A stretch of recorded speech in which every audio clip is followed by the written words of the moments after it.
இப்போ நாங்கள் வந்திருக்கிற இடம் என்னென்னு சொன்னால் இந்த கியோன்ஷு நகரத்துக்கு வந்து அங்கேருந்து ஒரு பஸ் எடுத்து வந்தாங்க.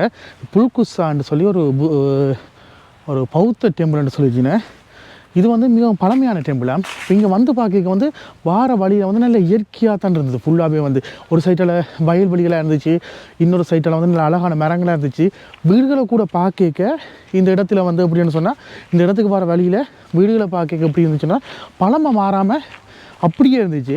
புதுசாக கட்டுற வீடுகளை கூட அந்த கூரைகளை வந்து இவங்கள கட்டிடக்கலையில் வந்து பழைய காலத்தில் எப்படி இருந்துச்சோ பழமை மாறாமல் இப்போ வந்து புதுசாக கட்டுற வீடுகளை கூட அப்படியே தான் கட்டி கொண்டிருக்கிறேன். இப்போ பார்க்கிங் இருக்குது. அந்த பார்க்கிங்கு இப்போ ஒரு சைட்டால் வந்து நிறைய கடைகளை வச்சு அதில் வந்து சோளன், ஐஸ்கிரீம், தண்ணி ஐட்டங்கள், ட்ரிங்க்ஸ் அப்படின்னு நிறைய விற்று கொண்டு இருக்கிறத பார்க்கக்கூடியதாக இருக்குது.